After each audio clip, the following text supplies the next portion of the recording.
Good morning friends. आज हमारी मानव भूगोल की कक्षा में हम डिस्कस करने जा रहे हैं भारत में जनजातीय परिदृश्य।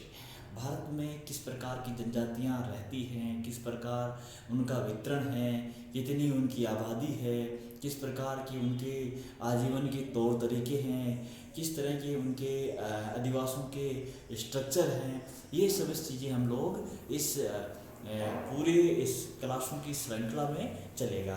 इसकी इस कड़ी में पहला जो है आज हम पढ़ने जा रहे हैं पहली कक्षा, उसमें कि भारत में जनजातीय परिदृश्य के बारे में एक हम मोटे तौर पर जानकारी ले लें, ताकि अन्य जातियों को समझते जानते पढ़ते समय हमें ज़्यादा किसी परेशानी का सामना न करना पड़े और बहुत इजी तरीके से, बहुत आसान और कहते हैं सुगम तरीके से हम चीज़ों की जानकारी बहुत ही अच्छे तरीके के साथ में हासिल कर सकें। तो अब चूँकि भारत एक विशाल राष्ट्र है और विशाल राष्ट्र जो विविधताओं से परिपूर्ण है, इस विशाल राष्ट्र में जो मौजूद विविधताएं हैं, क्योंकि लगभग 3000 से भी अधिक किलोमीटर से भी अधिक लंबा इसका जो क्षेत्रफल है और 3000 से ही किलोमीटर से के लगभग इसका पूर्व पश्चिम की इसकी चौड़ाई है। तो उत्तर दक्षिण और पूर्व तो मतलब बहुत विशाल आकार है। दुनिया का दूसरा सबसे ज़्यादा जनसंख्या वाला राष्ट्र है। ये सब चीज़ें इस भारत को एक अनूठा बनाती है। इस दौरान जब भारत में जो दुनिया की दूसरी सबसे बड़ी आबादी है, वो विभिन्न कालखंडों में आकर यहाँ पर बसी है। चाहे वो द्राविड़ लोग हों, चाहे ऑस्ट्रेलियाई पीपल हो, चाहे पूर्वोत्तर के जो वासी हैं वो लोग हों, चाहे उत्तर भारत में आर्यों का आगमन हो, विभिन्न कालखंडों में विभिन्न प्रजातियों का आगमन यहाँ हुआ है। लेकिन इस आगमन के कारण भारतीय संस्कृति का जो ताना बाना बना गया है, उस दौरान हम लोग इन चीज़ों से भी इनकार नहीं कर सकते कि यहाँ पर कुछ जो मूल निवासी थे या कुछ जो बाहर से आगमन करने वाली जातियाँ थी, उनके अपने आदिम जिस तौर तरीके से उनका जीवन यापन प्राचीन काल में होता था, आज भी अपने साथ उसी प्रकार के तौर तरीके या उनमें किसी प्रकार का छोटा मोटा परिवर्तन के साथ वो आज जी रहे हैं। तो चूँकि हमने जो जनजाति के तौर पर पूर्व कक्षा में हमने पढ़ा कि जनजाति हम किसे कहेंगे, जो वर्तमान सभ्यता की प्रगति सांस्कृतिक उन्नति से अछूता हो, जिसका वर्तमान सभ्यता का उस पर कोई व्यापक असर ना हुआ हो, वो आज भी प्रारंभिक जो मानवीय गतिविधियाँ हैं, क्रियाकलाप है, उनके माध्यम से अपना जीवन यापन करता हो। तो ये जो बेसिक चीज़ें हैं, यही चीज़ें किसी समुदाय को जनजाति के रूप में स्थापित करती है, ट्राइब के रूप में स्थापित करती है। क्योंकि जैसे हमने बात करी कि भारत विश्व में सबसे ज़्यादा जनसंख्या वाले राष्ट्रों में दूसरे स्थान पर आता है, तो और हो सकता है आने वाले 10 सालों में ये भारत प्रथम स्थान पर भी आए। तो उस स्थिति में हमारे लिए हमारे जो वंचित तबके हैं, जो सभ्यता की दौड़ से काफ़ी दूर हैं, उनके बारे में जानकारी जुटाना और पढ़ना न केवल भूगोल के लिए बल्कि सभी प्रकार की जो कह सकते हैं कि भारतीय नागरिकों के लिए जानकारी आवश्यक है। क्योंकि अगर हम उन लोगों को जो आज की तारीख में हम जिससे बात करें कि आज जो है उनकी 10 करोड़ और लगभग 43 लाख के आसपास 2001 की अनुसार जनगणना के अनुसार है। अभी वर्तमान हिसाब से अगर उनको देखा जाए तो कम से कम वो 12 करोड़ से भी अधिक आबादी वाले समूह हैं। तो 12 करोड़ लोगों की उपेक्षा करके हम अगर तरक्की की या प्रगति या उन्नति की बात करते हैं तो एक हास्यास्पद सा ही हमें लगता है, क्योंकि 12 करोड़ की आबादी बहुत ज़्यादा होती है।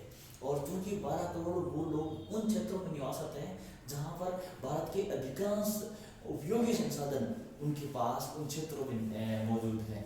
तो हमें एक सामरस्य और एक तरह से सौहार्दपूर्ण विकास अगर करना है, अपनी प्रगति के पथ पर बढ़ना है, तो इन सभी समुदायों के बारे में सांस्कृतिक समझ विकसित करते हुए, इन सब के बारे में जानते हुए हमें ये पढ़ना चाहिए कि किस प्रकार इन वंचित तबकों या जनजातीय समुदायों के लोगों में हम बेहतरी ला सकते हैं और मुख्य धारा के साथ में जोड़ सकते हैं। क्योंकि भारत की कुल जनजातीय जनसंख्या से मैंने बात करी कि ये लगभग 10.43 करोड़ है।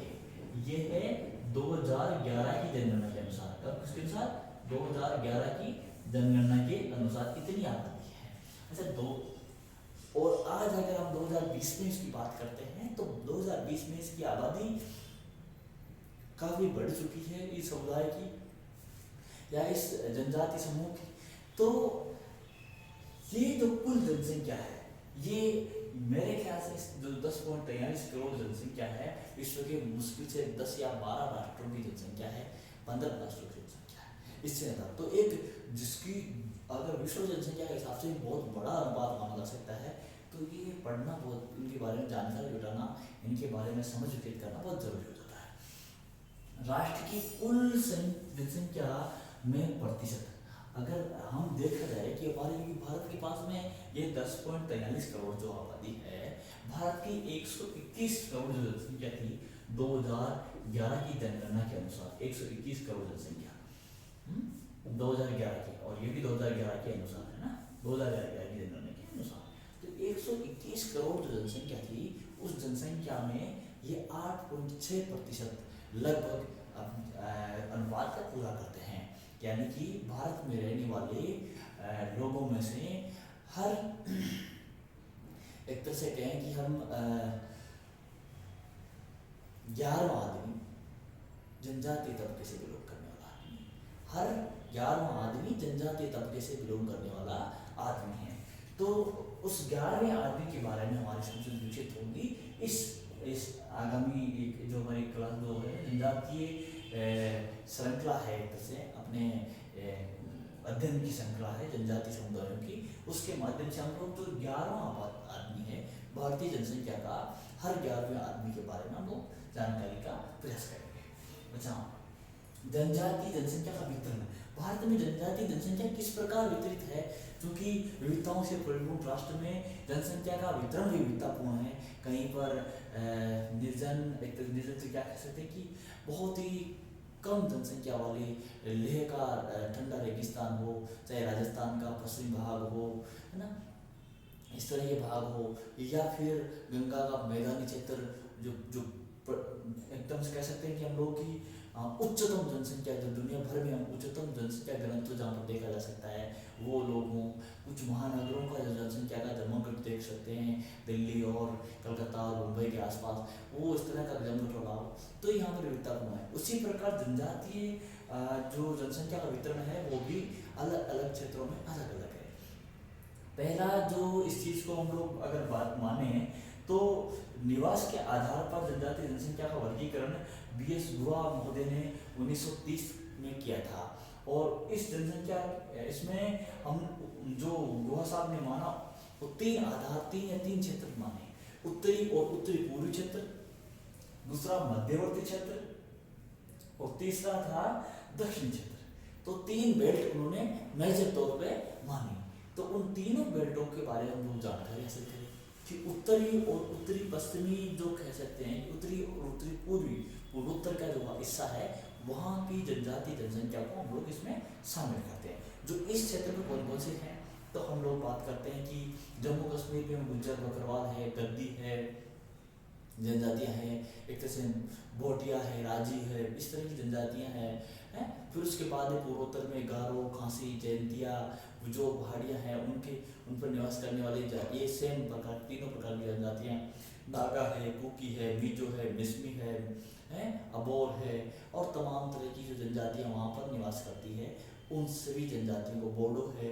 इस तरह से जनजातियों का जो समूह है, तो वो इस कौन से भाग में, इस उत्तरी और उत्तरी पूर्वी क्षेत्र में हम लोग मान सकते हैं। दूसरा, मध्यवर्ती बेल्ट में जो जनजातियाँ निवास करती है उसमें हम भील, गोंड, संताल, उराव, मुंडा, है ना, इस तरह के जनजातीय समुदायों को हम लोग अपने अध्ययन में शामिल करते हैं। अच्छा, जो दक्षिणी बेल्ट है उसमें चेंचू है, उसमें अंटोडा है, उसमें बड़ागा है, इरावा है ना, इस तरह की जनजातियों को जो है हम लोग इसमें शामिल करते हैं। तो 3 हम बेल्ट हमने मानी किसके आधार पर कि किस क्षेत्र में जनजातियाँ निवास करते हैं। अब दूसरा जो वर्गीकरण है वो भाषा के आधार पर हम लोग मान सकते हैं कि द्राविड़वासी जनजातियाँ कौन कौन सी है। जो भारत की दक्षिण भारतीय जनजातियाँ हैं वो लगभग द्राविड़वासी जनजातियाँ हैं। जो मध्य भारत में रहने वाली जनजातियाँ हैं, जो मध्य भारत में जनजाति रहने वाली है वो आस्ट्रिक जो वासी है वो जनजाति के रूप में भी हम लोग मान सकते हैं उनको। गौंड हो चाहे एक तरह से खासी जनजाति हो, इस तरह आस्ट्रिक भाषा परिवेश में हम लोग मॉन खमेर जो भाषा है उसके ही इसको संबंधित माना जा सकता है। और जो चीनी तिब्बती जो पूर्वोत्तर में जनजातियाँ जो निवास करती है वो चीनी तिब्बती भाषा संस्कृति को ही अनुसरित करती है, उसी को फॉलो करती है। एक चौथा भाग हम लोग इसमें समझ सकते हैं जो हिमालय क्षेत्र में, उत्तरी हिमालय क्षेत्र में जो निवास करने वाली जातियाँ हैं उनका संबंध इंडो यूरोपियन जो लिंग्विस्टिक फैमिली है उसी से ताल्लुक उनका रहता है। तो इस तरह से हम लोग मान सकते हैं कि इनका वितरण इस प्रकार है। तो एक संस्कृति के आधार पर है जो वेरियर एल्विन मोदी द्वारा 1943 में दिया गया था। कब दिया गया था? 1943 में। क्या दिया गया था? 43 में। इनका नाम है वेरियर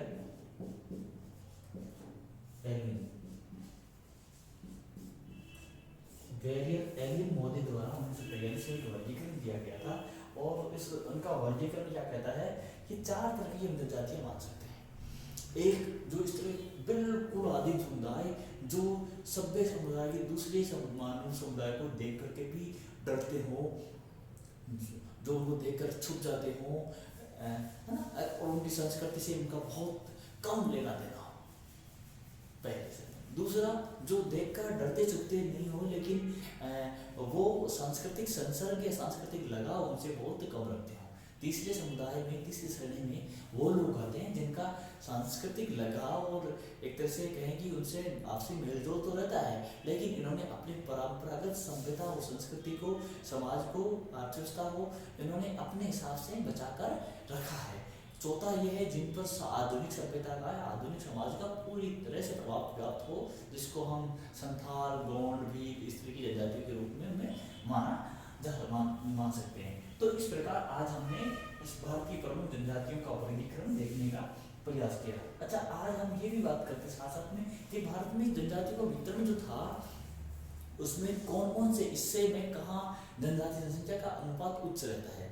तो हम बात करें कि जनजाति जनसंख्या तो भारत का पूर्वोत्तरी भाग है, उसमें मेघालय है, अरुणाचल प्रदेश है, एक तरह से कहेंगे नागालैंड है, उसमें मिजोरम है, इस तरह के जो भाग हैं वहाँ पर लगभग 60 से 70% आबादी से भी अधिक जनसंख्या वहाँ पर एक तरह से जनजाति जनसंख्या मौजूद है। अच्छा, उसके बाद कुछ कम जनसंख्या वाले जनजाति जनसंख्या वाले राज्य हैं, उनको हम बात करें तो झारखंड मान सकते हैं, छत्तीसगढ़ जान सकते हैं, है ना, और मध्य प्रदेश के भाग मान सकते हैं। और ये मध्यवर्ती जो बेल्ट है इसका हम राजस्थान, मध्य प्रदेश और गुजरात के भी कुछ जिले हैं जहाँ पर 70% या 60% जनसंख्या से अधिक उनकी जनजाति जनसंख्या मौजूद है। और कश्मीर में भी गुज्जर बकरवाल, चाहे गद्दी जनजाति हो कि जैसे भरमौर जनजाति हो, किन्नौर जनजाति हो, है ना, इस तरह की जनजातियों का, या भोटिया है, बुक्सा है ना, राजी है, इस तरह की जनजातियाँ उत्तराखंड में भी मौजूद है। तो यहाँ पर हम और न्यूनतम जनजाति जनसंख्या वाले राज्यों की बात करें तो वो बात आती है उसमें दिल्ली है, पंजाब, हरियाणा है, चंडीगढ़ है, इस तरह यहाँ पर बहुत कम जनजाति जनसंख्या निवास करती है। तो इसके बाद हम एक और करते हैं कि सबसे ज़्यादा जनजाति जनसंख्या वाला राज्य है वो मिजोरम है, लेकिन केंद्र शासित प्रदेश से ही बात करते हैं तो वो लक्षद्वीप में निवास करती है। तो ये चीज़ें भी, ये तथ्यात्मक चीज़ें भी हमें ध्यान में रखनी चाहिए। तो भारतीय प्रमुख जनजातियाँ कौन सी है? मेजर इंडियन ट्राइबल ग्रुप्स कौन से हैं? तो मेजर इंडियन ट्राइबल ग्रुप्स की बात करते हैं। तो मेजर इंडियन ट्राइबल ग्रुप्स है, ग्रुप्स में हम भील है, संथाल है, गोंड है, मुंडा है, उराव है, इस तरह से जिनकी आबादी काफ़ी लाखों में है। गुज्जर बकरवाल है कश्मीर में जो कह सकते हैं हम लोग, और नागा है, मिजो है ना, अबोर, मिसमी है, गारो, खासी है, इस तरह की जनजातियों का कहीं पर ऐसा कह सकते हैं कि बहुत ज़्यादा प्रभाव है। भारत के विभिन्न हिस्सों में इनका बहुत ज़्यादा प्रभाव है क्योंकि इनकी संख्या बहुत ज़्यादा है, इन समुदायों की संख्या काफ़ी ज़्यादा है। तो इस वजह से इन क्षेत्रों की हम लोग बात करते हैं। अब जो बात करें हम लोग कि इन जनजातीय जनसंख्या जो विभिन्न राज्य में निवास करती है, अब उनको हम एक एक पढ़ें तो पॉसिबल नहीं है, क्योंकि इनकी संख्या बहुत ज़्यादा है, बहुत कम से कम सैकड़ों की संख्या में इनकी जनजातियों की संख्या है, तो उनके बारे में जानना समझना है नहीं। लेकिन कुछ ऐसी जनजातीय समस्या के लिए प्रतिनिधि जनजातियाँ हमने हमारे सिलेबस में शामिल जो कर रखी है, उनको पढ़ना है। तो उन 4 जनजातियों के बारे में जानकारी हासिल करेंगे। तो वो 4 जनजातियाँ कौन कौन सी है उनके बारे में हम जानेंगे। वो है भील, क्योंकि हम जिस राजस्थान के जिस भाग में रहते हैं आज, उस भाग में जिस जनजाति की प्रचुरता है उसको हम अगर दरकिनार करके बढ़ना चाहेंगे तो ठीक नहीं होगा, उसकी समझ भी बहुत उचित है। और उसमें एक भील जनजाति है, तो विश्वविद्यालय ने सिलेबस में भील जनजाति को रखा है। फिर उसके अलावा रखा है नागा रखा है, फिर टोडा रखा है, फिर रखा है संथाल। इस प्रकार भारत के 4 प्रमुख जनजातियों को इस क्षेत्र हमारे सिलेबस का पार्ट बनाया गया है। और 4 प्रमुख जनजातियों में भील, संथाल, टोडा और नागा, इस प्रकार 4 जनजातियाँ हम पढ़ेंगे इनको। तो आज के इस लेक्चर के लिए धन्यवाद, और इसको जो कुछ समझ में ना आए आप कमेंट बॉक्स में पूछ सकते हैं। धन्यवाद।